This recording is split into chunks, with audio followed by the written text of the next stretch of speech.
How's it going, everybody? Just waiting for that. Yeah, I was waiting for you to do that here. Our nice little tribute to Brian Alvarez here as we start off mini episode 5 of the FDH Lounge. Rick Morris, Kyle Ross. How's it going, everybody? I should mention that Brian Alvarez, a beloved past lounge guest here, so we're not tooling on him. At least I'm not, anyways. I'm not either. Okay. I was just doing an impression. Okay, it was a very good impression. Yes. I thought it was pretty funny. I think it was better off the air, too, which is why we did it. It was very funny. I'm glad you decided to work that in here. Mini episode 5, and of course, having Kyle Ross on with us here again, that means we're going to be covering some subject matter ranging from hipsters to the start of the football season here to talking some graps as well. So who else could we talk all of these things about with here? A true everyman. Yes, really. Who else could possibly talk about all three of those things exactly. in the entire world? Yes. I have put no myself idea. over, yeah. I have no idea, but we have the one guy here who can do this. So without any further ado, we were talking about, again, Those Damn Hipsters with Kyle Ross, a regular segment that we've done with the show. I had teased this to you off air. An encounter that we had the other night, producer Steve and myself here, the FDH New York Bureau, Steve Servillo in town. He and I somehow or another found ourselves down at Ripper Owens Tap House in Akron. Don Jameson and Eddie Trunk were there for some type of event, so we were down there, and Steve was doing his usual big game hunting, booking both of those guys for return visits to the FDH Lounge. Stay tuned for that. Also, Ripper Owens himself, who will be coming on. But while we were there, amidst the usual sea of aging metalheads and everyone else in the crowd here, myself being a guy that grew up in Parma, Ohio, and presently lives a half mile from Brook Park, Ohio, I'm familiar with the species. They've been all around me my entire Alimony life. Jacks. Were you did you have the fine pleasure of being with us that evening at Alimony I was Jacks? not, but I heard the story. Okay, Alimony Jacks wasn't that the place that had the demolition picture on the wall? Yes, okay. it was. Yeah. Ryan was talking to some chick, and I started elbowing him. Hey, look at that demolition picture above the wall. Yes. Yeah, that was Alimony Jacks. I've heard such things about that, but yeah, I'm familiar with the species. But we're there.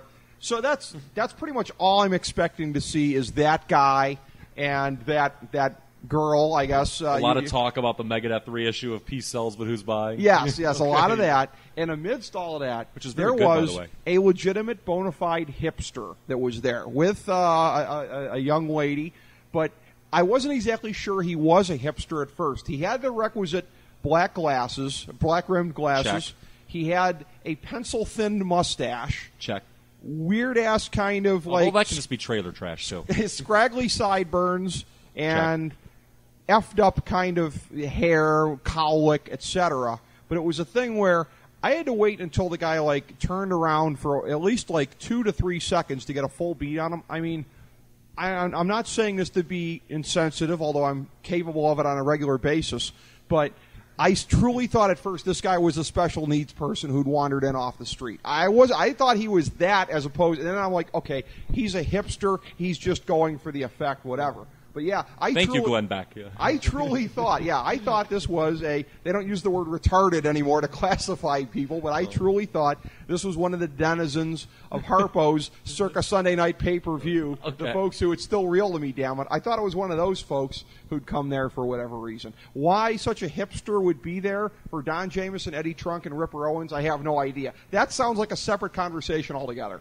Well, you know why? He's trying to be so cutting edge. He's trying to be ahead of the curve. Oh, you'll never believe what I did. You know what I'm saying? Yeah, that's vintage. Yeah, that's vintage hipster. Going against the grain right there. He's going against his own people. It kind of is, Maybe. Isn't it? I don't know. I wasn't there. I can't tell. All right, so you're saying essentially 80s metal has been out for so long that the hipsters are trying to get ahead of it because by the mid-teens it's going to be hot again. There's a revival coming of 80s metal. Is that what you're telling me? That's out of their wheelhouse. Okay. That's out of their wheelhouse. Okay. Well, were there any other hipster things you had? I thought you'd indicated you had a couple of hipster things for the next time we did this. Yeah, and this is kind of old. This is something that's been brewing for a while. I think I've told you about this a few times. Okay. Here's my hipster story. All right. I don't know if you've been following this legal proceedings here with Jimmy Page the Jimmy Page of Led Zeppelin, obviously, where apparently it's come out that he may have taken some guitar riffs from some old blues acts and not given them the proper credit. You can, believe it or not, if you put this on if you look up Jimmy Page on Wikipedia, there is stuff on there about this. Okay. But the only people advocating this and talking about this are the hipsters. And why? It's their usual anti-achievement, tearing something down that's big. They're sliding scales of justice. Let's rip on Led Zeppelin, but hype on some group you've never heard of before. Okay, I mean, what's the point in all this? What, does Led Zeppelin stink now? No. They don't. And that just bothers. I used to be a lot more fired up about it, about 3-4 weeks ago when somebody first brought this to my attention. All right. But it's like, so we ripped people. They're like, oh, that's so terrible. Oh, okay, maybe. So people tell me this. Like, okay, so maybe you stole it. Like, wasn't that terrible? I'm like, not really. My only question on the Led Zeppelin Wikipedia page is that above or below the sex with a groupie and a dolphin one on there? There was the one on there about some type of wild sea animal that was allegedly engaged in a sex act with them. I don't believe that's on there, but okay. I have heard the story. Yes. All right. Well, we'll have to consult with VH1 Classic to see what holds up as Led Zeppelin canon for this week. But who's that guy that does that show about the Eddie? What's his name? Eddie Trunk. Yes. Yeah. Oh, there you go. Yeah, there we go. That's right. Yeah. Yeah, that was an Eddie Trunk. Let's put him over again, a once and future lounge guest here, a true authority on all things metal. They did a live version of Stump the Trump the other night, and the man really knows his trivia on such things here. And he has a great point, by the way. Not to sound like a hipster myself, but all the great acts that are not in the Rock Hall. For example, I have to say, of course, my all-time favorite group, Rush. It is an atrocity against mankind. Oh, they should be strung up and tried. Jan Wenner should be tried at The Hague for not having Rush in the Rock Hall. That's funny. I was going to bury him too. Okay. Your buddy Jan Wenner, and then you took the words out of my mouth. Yeah, like even a group like Kiss, who I don't like personally. Like, how are they not in the Rock Hall? Yeah,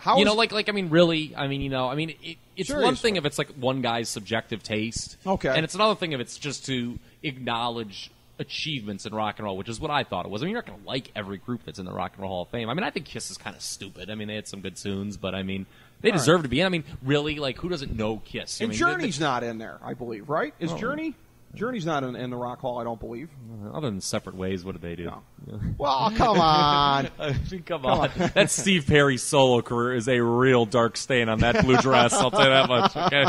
I mean, it was kind of funny because we were talking about Ripper Owens the other night, and I guess that he had fronted Judas Priest for the one album after that, and I said to the New York Bureau at the time, I said, well, some instances of the replacement doppelganger sound are a little bit more lasting than others. Just ask Steve Perry. He's been waiting for the doppelganger sound guy to leave and vacate forever, and that guy's just sticking around. Why deal with Steve Perry's issues when you can just plug in a Steve Perry sound alike? By the way, on that replacement album for Judas Priest, a lot straighter sound, I imagine. Oh, probably. No more Hellbent for Leather, eh?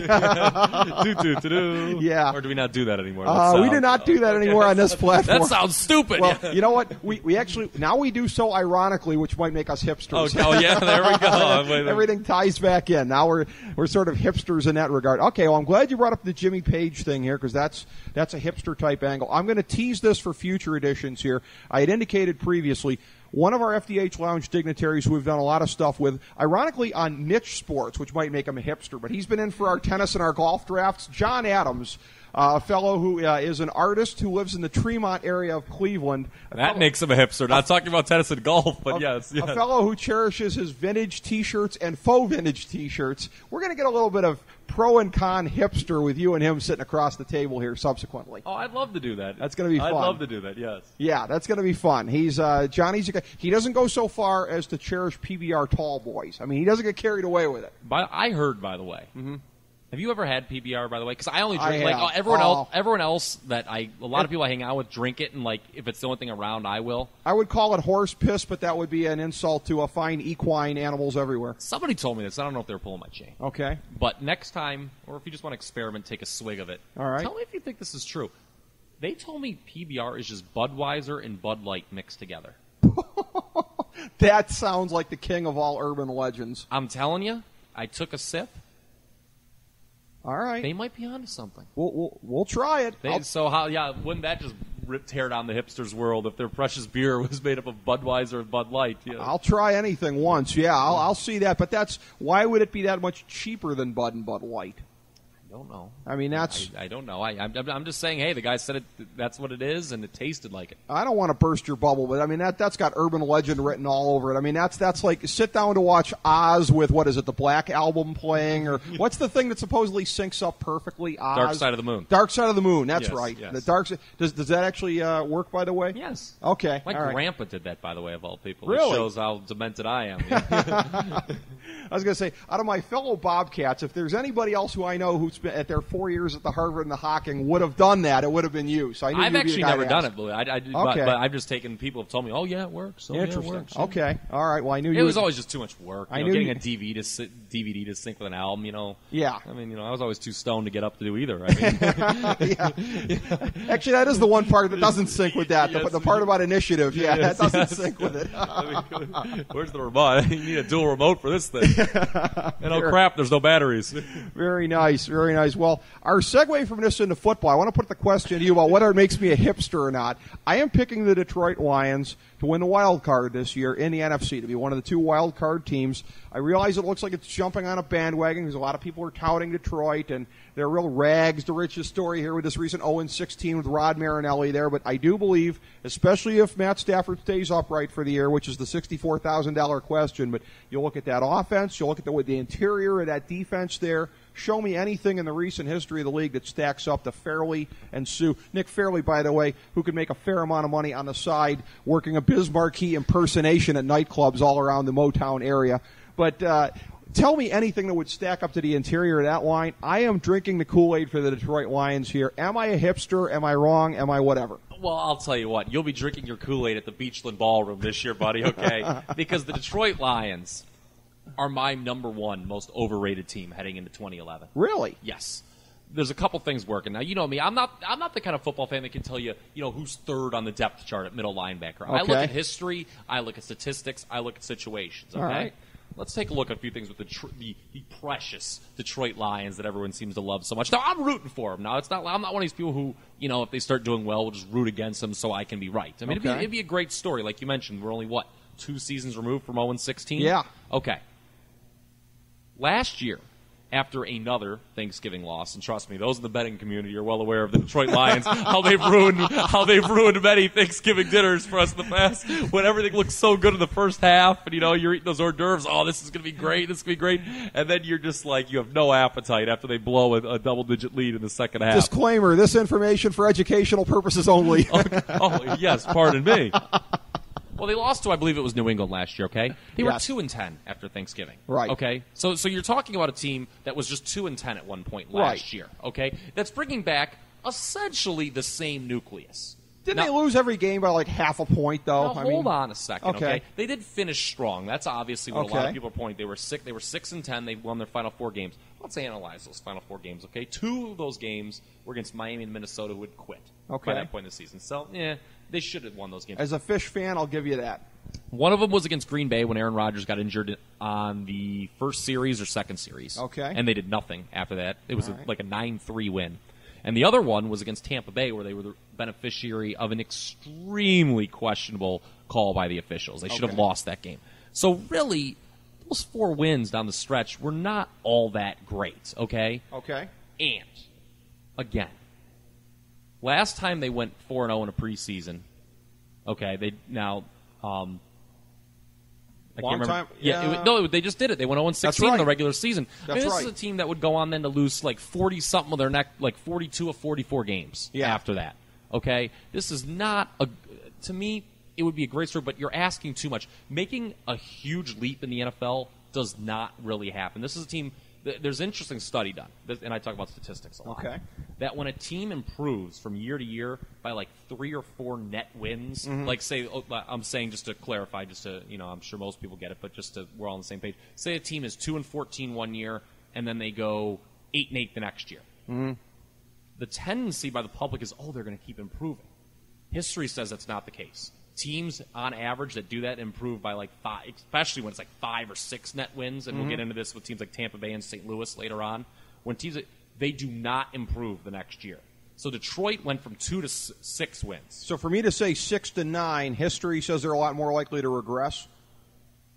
No, if it's more than 3. If it's more, 3 is if you improve by 4 net wins or more. All right. Chances are, and it works the same way in reverse too with the losses. We'll talk about that with teams like Cincinnati too. Well, I'm saying no. I think they go from 6 to 9. Is 6 to 9 within that historical framework of what you're talking about? Well, no, but I'm saying no. You're missing. They went from 2 to 6. Okay, so only 4. Okay, so history says if you improve by 4 games from the previous season, you will not improve again the next year. So so what you're saying from 6 to 9, that would go against a lot of history. It would. Okay, so I'm saying this to me. Okay, now they're good enough. Believe it or not, what I saw in the preseason, they look pretty good. They could improve by a game. I do not see them finishing better than 7 and 9. I've got them at 6 and 10 and in last place in an NFC North, which is tough, but will probably only send one team to the playoffs.